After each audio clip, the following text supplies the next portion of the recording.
So this is the last section, and we're going to be talking about in chapter 12 of your world history book, and we're going to be talking about the invention of the printing press in 1440.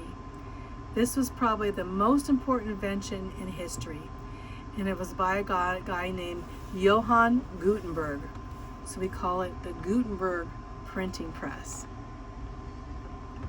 Johann Gutenberg lived in Mainz, Germany, and so he invented this movable type printing press and he fitted it to the European languages. You see, before Gutenberg, there had been a printing press.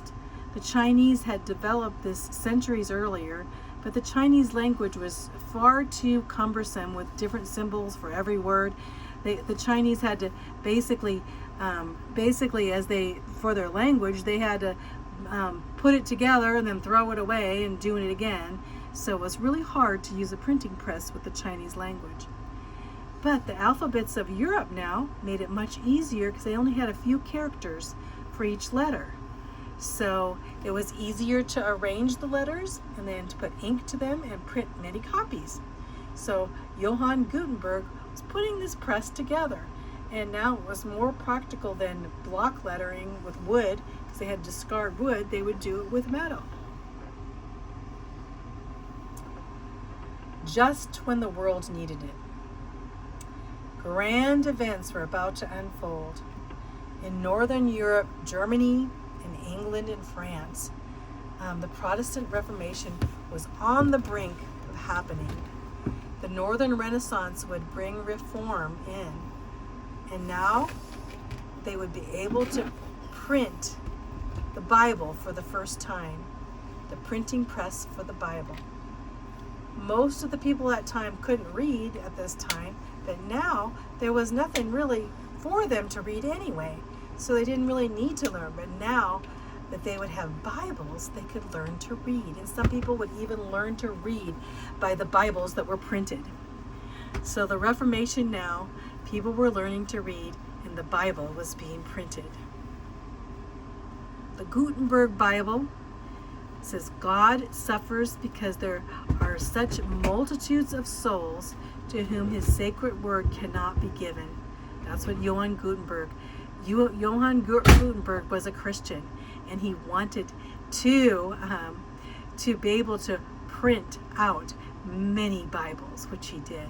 In 1456, he printed his first edition of the Vulgate Bible. Millions of Bibles would be printed after that, and he believed every person should have a Bible.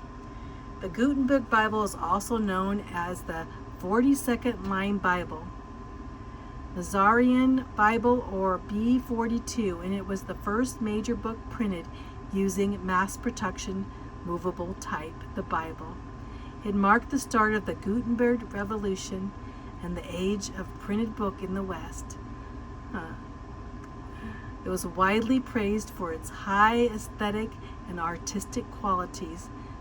The book has iconic status, they said. The Gutenberg Bible, one of the first works printed. Then there were more books that were able to be printed now because we have the printing press. In 1500s, there were 9 million books printed in Europe. 9 million. Before that, there was only a few thousand books in history. Can you believe that? Now it'd be much cheaper and faster to print books. Italians in the Renaissance did not like printed books. So in the Renaissance, they wanted to go back to the old Greek way, and they said, "Oh, these printed books, they're not cool." Italian Renaissancers really believed in the back scholastic, but not necessarily scholastic in printed books, but in the old manuscripts.